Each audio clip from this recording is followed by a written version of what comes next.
Good afternoon. This is Erin with the Department of Medicaid. It's not quite 2 o'clock, so we'll give it just a moment before we get started.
Hey Aaron, it's Keith Smith. We've got a couple folks that they're on a meeting that's going over that's affecting them. So I'm texting them now to see if they're going to be able to jump on. So we may have to wait just a couple more minutes before we get started. Okay, thank you. No worries. I'm still admitting some people in from the waiting room, so they're kind of trickling in. Okay, thanks. You're welcome.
Okay, Aaron, just out of curiosity, how are we looking as far as the quorum goes? I saw, sorry, excuse me. Caught me taking a sip of water. I have you and Linda logged in currently, and I am scrolling just to make sure I didn't miss anyone. Okay, Sometimes when people come in big groups, I miss them. sure. I'm sending the link out to the committee members as well. I know I had a link issue where at the beginning of the year, our computer systems upgraded and it wreaked havoc on our calendars and had to restart up all my links. So I'm hoping that didn't happen to others as well. It looks like Jacob is also currently logging in. Okay, good. And so I always get nervous when we get updates. Makes me a tad nervous what it might do. Yeah, we just switched from Zoom to Teams as an organization and it really messed up our calendars big time. I had a fun issue where when I would create a meeting, it would create a Zoom and a Teams login. So half my meeting would be in one place and the other half would be in the other platform. And so I finally got that figured out. They were trying to compete for meeting time. So that was always fun. Yeah, you were in the proverbial two places at one time. Exactly.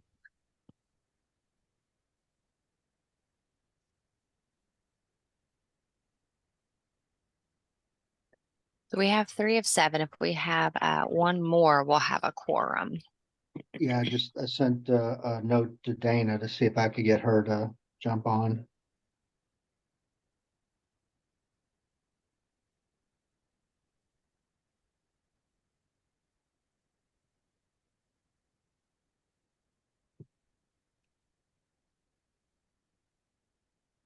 Sorry, everybody. This is Linda. Can you hear me? Yeah, we got you, Linda. Okay. All right. Hi, Pete, this is Jacob. You got me? Yes, sir, sure do. Has anybody Perfect, seen thank you. Dana or reached out to Dana?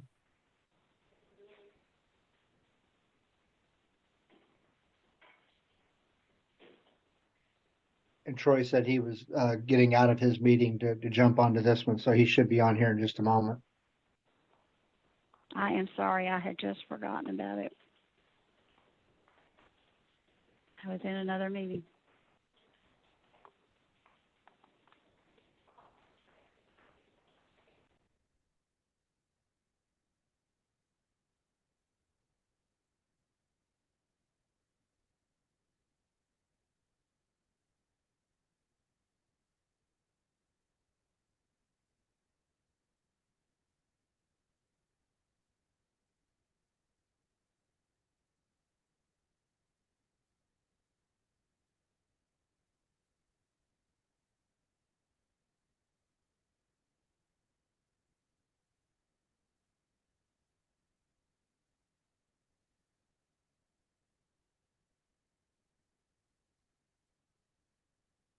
All right, if we don't get another person here in just a few moments, we'll go ahead and go. We won't be able to vote on anything, but we can at least discuss a few of the things that we need to go ahead and discuss. Have we picked up quorum yet, Aaron, or do you know? We have not, but in the interest of time, if you want to go ahead and start, I can let you know if anyone else logs in and we have a quorum. Okay, yeah, that'd be great. First off, I hope everybody, well, let me go on screen here real quick. There we go. First up, I hope everybody had a fantastic holiday. Everybody was safe, was able to stay warm over the last week and a half or so with the Arctic air. Hopefully too many people didn't lose their car batteries. I know we've had several ambulances that their batteries decided to quit working in the middle of the cold air. So hopefully everybody's doing well. What we wanted to bring up and talk about at today's meeting was just to touch on the PCS form. That was really the biggest thing that we've had over the last couple months was the PCS form. And the rollout of the process, I think the biggest issue we ended up having was communications and not knowing what the communication process was.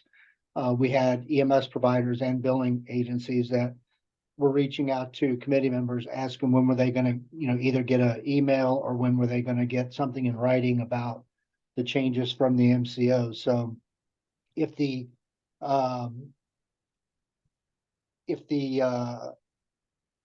MCOs wouldn't mind, could you all go over a little bit about what your all's notification processes are when you make a system change or make any kind of a change, so that going forward, we know what to expect. We ended up finding that some were just going straight off of going to their website. There were some that sent emails out to individual companies. But obviously everybody does their own thing. So if you wouldn't mind, just quickly brief on what your process is for notification anytime you do have a change, so that if we do have something that comes up, word that needs to get out, whatever, we know what to expect going forward. So if y'all wouldn't mind starting off with that, that would be fantastic. Hi, Hi. Keith. This is, Hey. oh, I'm sorry. Go ahead. Oh, hi. This is Dr. Cantor with United Healthcare. And we put it on the UHC provider portal, talking about the change and the form that would be required without the prior auth aspect of it. And that was posted on the December 1st update, December 1, 2023. So hopefully that was received. Okay, and when you say it went to the portal, who all gets access to that portal? It's uhcprovider.com or something like that. I'll have to double check, but it's the provider website that has the updates in the newsletter on that website. I'll look up the URL and put it in the chat. Okay, yeah, that would be fantastic. And that's what I want to get by the close of business today from everybody, is to know exactly where we should go and look. So again, if we do have changes like this, we know where to tell our EMS providers to go look, so that we're good to go. And I think Troy just got on, so I think we may now have quorum. We also have someone logged in as A and B that said they're here, but I'm not sure who that is. So I just asked them who their name is. That's Yeah, is Dana. that Dana? Yeah, that's Dana. Oh. She's Thank you, Dana. Okay, great. Okay, so we now have quorum. We do. Okay, very good. Thank you. We'll go back up to number 3 here and go ahead and follow the agenda. For those folks that just got on, we were basically starting to talk about the PCS process and what the notification process was for each, so that going forward, if we ever have any other issues that we need to get sent out, we know what to expect and know how that communication is going to come in. But we'll go ahead and jump back up to item number 3, and that is to discuss the minutes from the November TAC meeting. When the minutes came out, I'm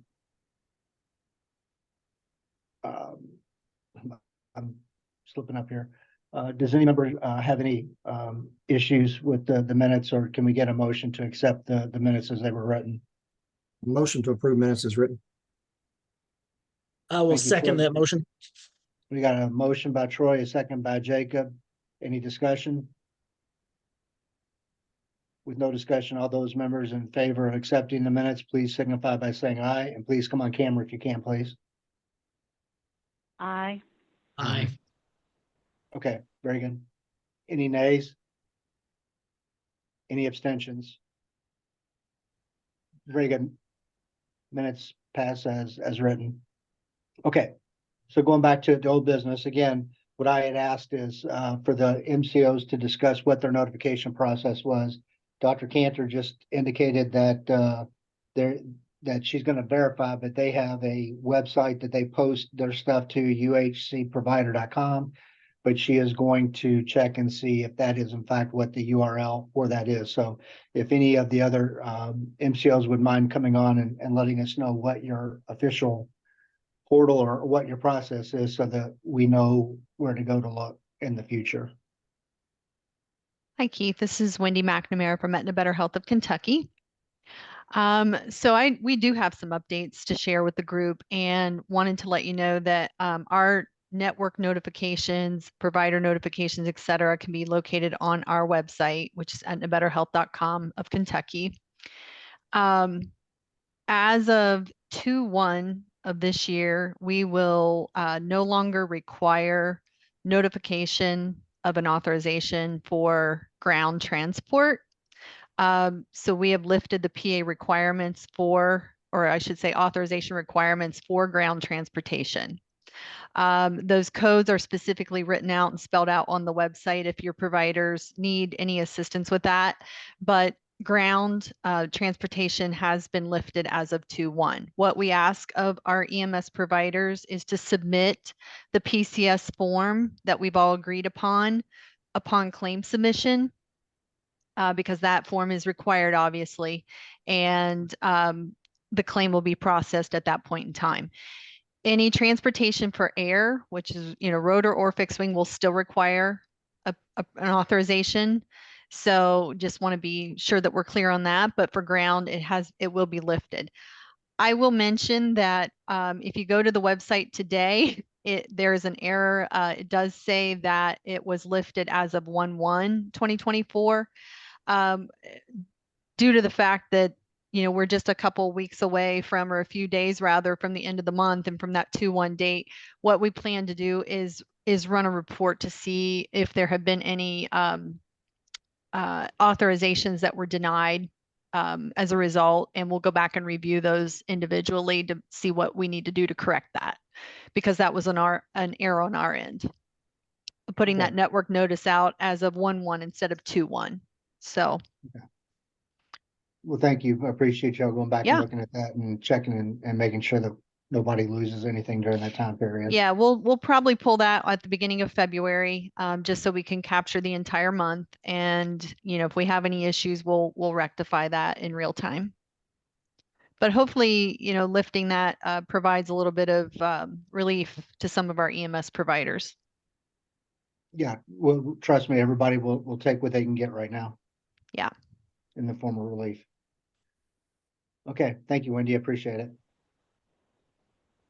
Hi, Keith. This is Pam Trigilio. I'm with the Humane and Healthy Horizons. I'm over the provider relations team. We also have on our website, humana.com, under our Kentucky Medicaid page, we post all of our network notices as well. We did post the specific PCS form out there on our webpage on November 30th. And then we also sent out a fax blast to all EMS providers on December the 19th. Okay, when you sent that out, when you said it was faxed, is that electronic fax? Was that like a hard copy fax like the old days? And the only reason I ask is, again, we Troy and myself both got a lot of calls from EMS providers saying that they hadn't heard anything from the insurance companies, and they were quite honestly very concerned that they were going to have to still continue doing the PA process. And we really didn't know what to tell them other than we had voted on it and that we were going with it this way on January 1st. So I just want to make sure that we know specifically what the process is. So for that fax, is that faxed to the EMS provider itself or their billing company, or Yes, how? it is the fax number that they have on file with us. So it could very well go to the billing company. Okay, if because there are some EMS companies that do not use billing companies, if they have an update, let's say they've got a different number or they just use an electronic email site instead of a fax, is there a person that they should contact at Humana in order to get that change if they need to make that change?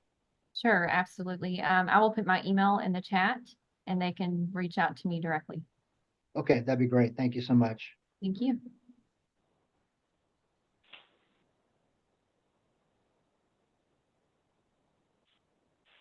Okay, any of the other MCOs like to comment?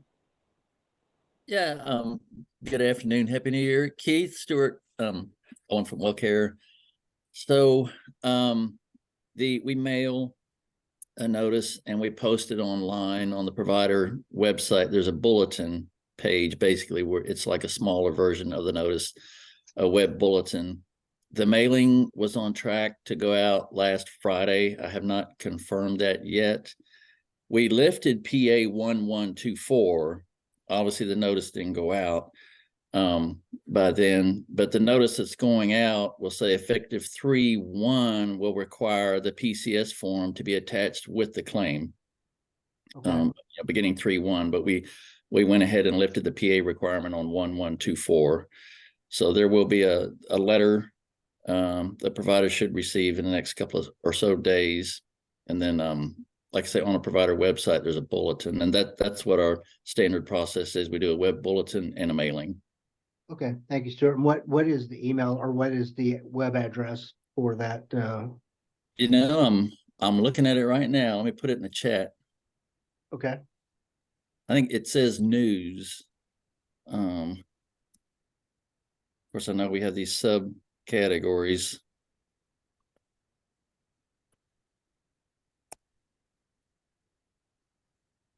okay, thank you for putting that in the chat. I would have never gotten that right, trying to do that as you were saying it.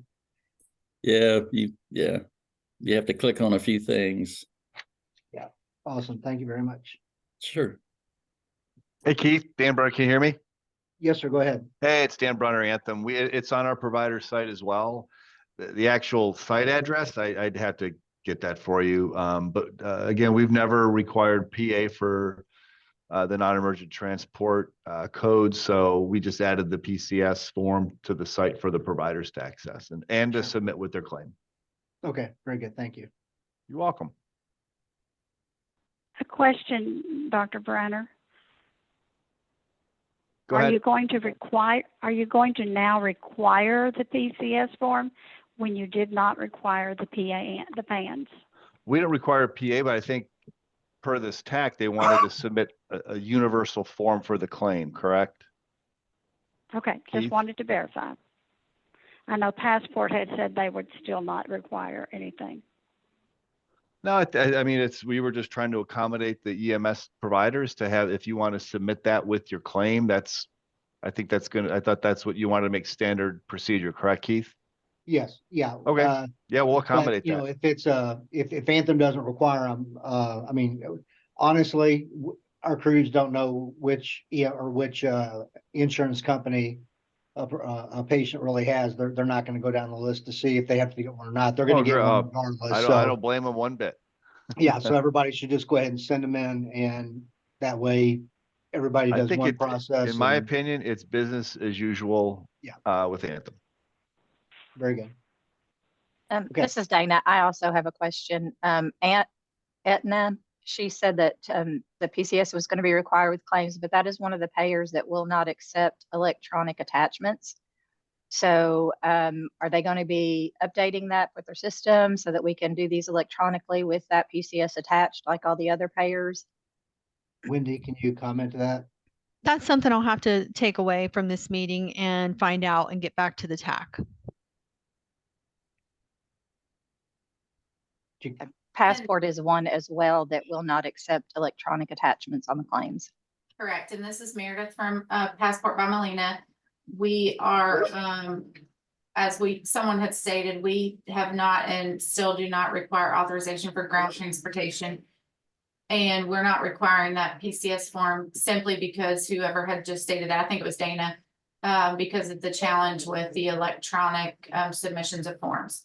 So we're still working through being able for you guys to be able to do that. So we will give you an update on that.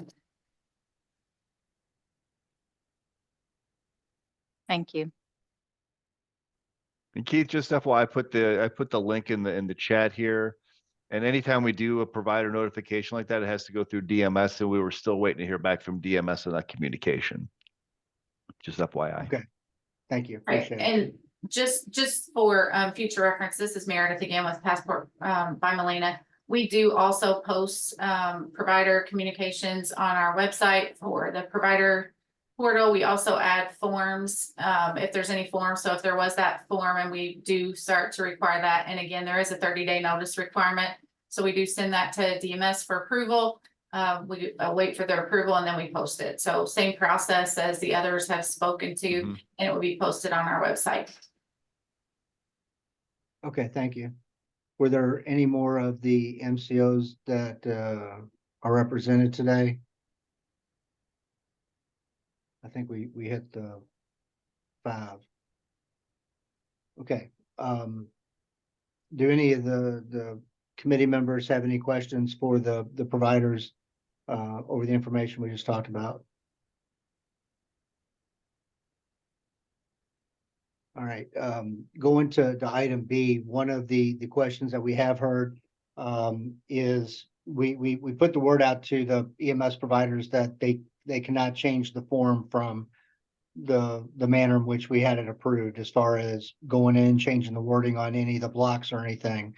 But they're asking questions if they can go ahead and upload the file into Epic electronically, or what if they use CERN or whatever software it is that they use. They're wondering if they can go ahead and put that into an electronic media. And are you all okay with accepting that electronically, as opposed to having an attachment to a claim like a PDF? Can it be in the form of an Epic generated form with the physician, a nurse, the case manager, all the people that are allowed to sign the PCS? Is there any issue with doing that electronically? With And no Keith- changes. Yeah, and Keith, I checked with our claims processing team Friday. Haven't heard yet. It seems like it would be easier, but I'd have to confirm with them. I don't know, but it seems like electronic would be even better. To me Sure. personally, I'll just, as long as we stress that there's no changes to the form, I mean, it could be electronic version as long as it's got all the content and nothing changes is what I recommend. So, Yeah, we just wanted to make sure that that wasn't going to create a hard stop for any of the MCOs. We want this to be as smooth as it can possibly be for you all and for the EMS providers. And if, as we get questions, we want to be sure to get them asked so that we don't have anybody potentially not knowing what we're doing or what's going on. I'll check, and I guess maybe email you, Aaron, give you an update or something so you can share with the TAC. Yes, sir. Okay. Okay. Not hearing anything else from the other MCOs. Is that being a problem? I'm assuming that we're in good shape with that. There was a question about this signatory remaining the same as with the Medicare form, and that was, and anybody that's got the PCS form in front of them, please correct me, but essentially that is where it could be a doctor, RN, case manager, social service worker. I believe there was a couple others that are listed as approved. Are there any MCOs that are hard fast that it must be a doctor signing?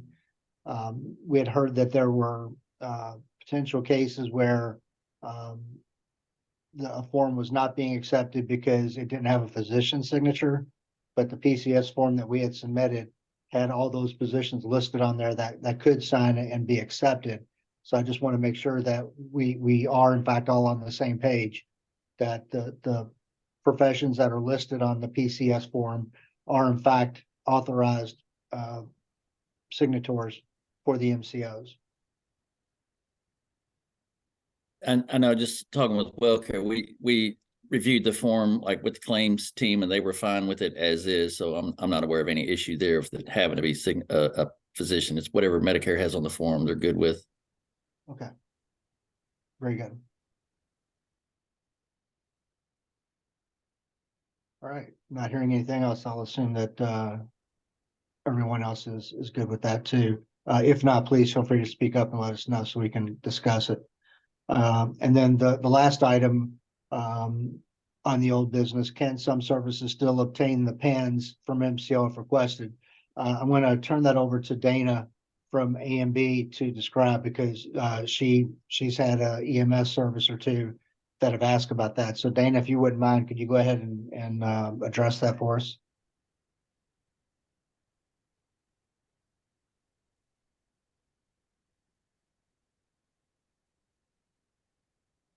Hey, Dana.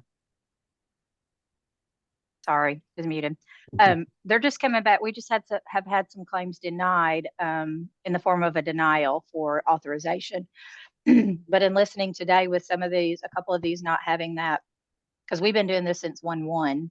So I'm wondering, I'll have to dig into it further just to see if maybe those were submitted, or those were some of these payers that said they weren't going to actually have it in place until 3/1 or 2/1. Yeah, I think that very well could be the case, and if, unless I'm wrong, and if I'm wrong, please let me know, folks. You all are all going back and looking at those and retroing them to 1/1, because that was the date we had agreed upon. We don't want any provider to lose out because of it going past January 1st.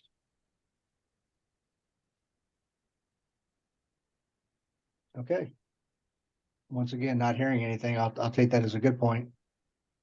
All right, is there, do any of the TAC members have any questions going forward about this, the process, or what we went through? I guess, Keith, my biggest question is, I know you just stated that, but let's just make sure we're all on the same page. Because I know Aetna Better Health said that they was going to start the process as a 2/1. Are they going to retro and help the services that had claims on 1/1 that didn't use a pre-authorization process like we had stated that we were starting? Everybody, I just want to validate and make sure everybody's on board and agreeing to that. That's important. Hi, Keith. I can answer that. Yes, we do intend to take a look back and capture any claims that have come in, or authorizations rather, and retrospectively take a look at those. Fantastic, thank you. Thank you. And let's see, who else? Go back in the notes here real quick.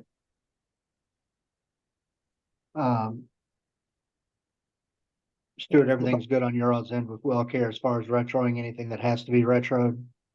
Yeah, we shut off PA 1/1. Okay. Okay, very good. I think those were the only two, Troy. Yeah, I think so too. Yeah. Okay. And I see what WellCare is doing. That's a good move. Thanks, Steve. Sure. Fantastic. Okay, and then one last question that I had, with, and this is my own curiosity, because I don't know the insurance business probably as well as I should, where the MCOs have to contact DMS. Does DMS have a responsibility then to therefore notify EMS, or is it just that it's up to the MCOs to get the word out, and it's just a matter of DMS approval, but not necessarily needing to notify anybody to DMS? Yeah, so if we change the way we do business essentially with providers, we have to notify. And if that type of notice has to be approved by DMS, so we actually have to submit it to DMS so they can look at it and say, okay, or nix it, if they got a problem with it or not. And then they just green light it for us. And then we proceed. We're responsible for the notice, but they have to look at it and approve it if it's changing the way we do business. And they're allowed 30 days to do that. So we always have to build that in, Sure. Yeah, honestly, we were just really, as we were going through December, Troy, myself, Linda, a couple other members were starting to get a little antsy because we hadn't heard anything. We weren't sure what was going on, and then our telephone started lighting up, and the holidays was the worst time. We probably should have thought about that a little bit, about making something effective on January 1st, knowing that half of the country is off the last 2 weeks of December, because trying to get answers was really tough. So, but we do appreciate all the work you all put into getting this done for us. Also appreciate you being patient. This is our first time we've had a major change in the industry, so we're learning. So, yep, absolutely. Great. Good example of all of us working together. Yeah, I agree 100%. We appreciate that. And just as an update, I know when we first started talking about the need to change this because of the financial shape of EMS, I would love to say that we've seen increases in our rates and better paying across the board, but we've got even more county EMS services that are in jeopardy right now of not being able to stay in business because they simply have got more money going out than they've got coming in. So there we've got 3 counties that are on our watch list at the Board of EMS, and trying to come up with anything we can to be able to help them any way we can because of the financial need that they have. So we've got to get to a situation where we can get EMS better compensated on the runs. And obviously that we have to deal with all the insurance companies on that. But we do appreciate everything that all of you all have done for us to get this part of the process done, because this took a huge burden off of all of our services and our billing companies to try to track down those prior authorizations. And this really, it should make a big help going forward. So thank you all so much for doing that. I appreciate it. We don't have anything under new business at this time. I would encourage committee members or MCOs, if you all have anything that you would like brought up to the EMS TAC in between meetings, please feel free to reach out to Aaron or myself to let me know, so where we can go ahead and put it on the agenda so we can get it discussed. But at this time, I don't think we have anything from the TAC perspective that we need to introduce as new business. So with that in mind, I'll go ahead and kick it down to general discussion. And does any of the TAC committee members or MCOs have any general discussion that they would like to have?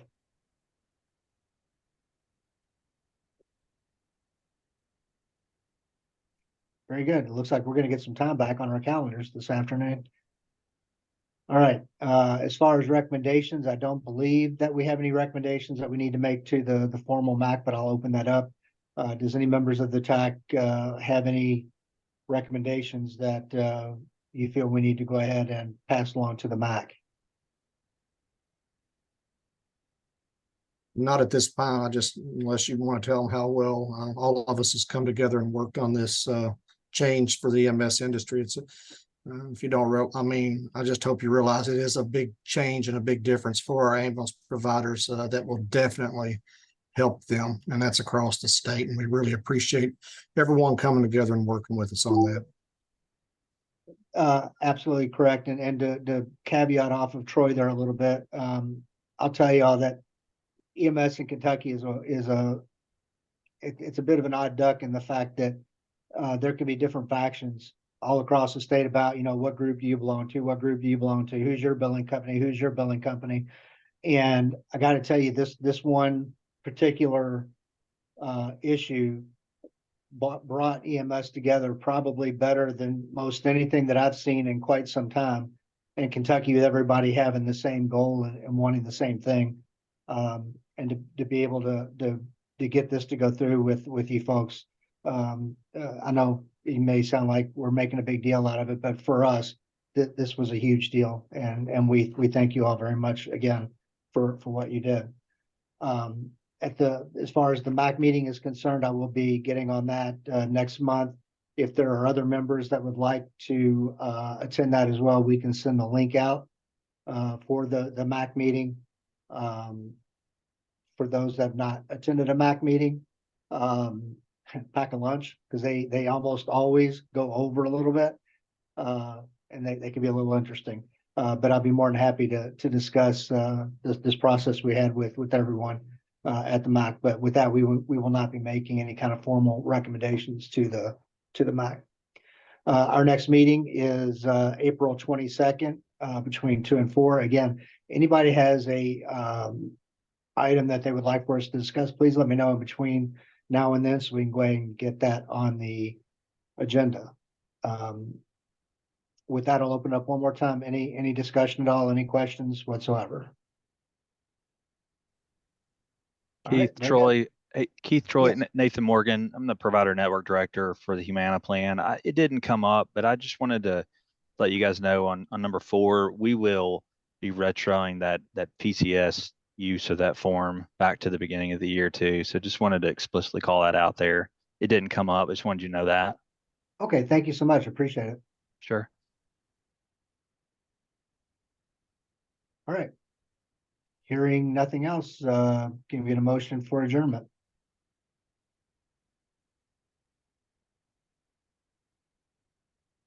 I'll motion. Thank you, Dana. Got a motion? Sorry, I was muted there. Motion to adjourn. So okay, we got a motion from Dana, second by Troy. All those in favor? Aye. Aye. Opposed? Very good. We'll be adjourned. Thank you all very much. We'll be speaking again in April. Thanks so much. Thank you. Thanks, Keith. Thanks, Have a Troy. great day. Monday. Bye-bye.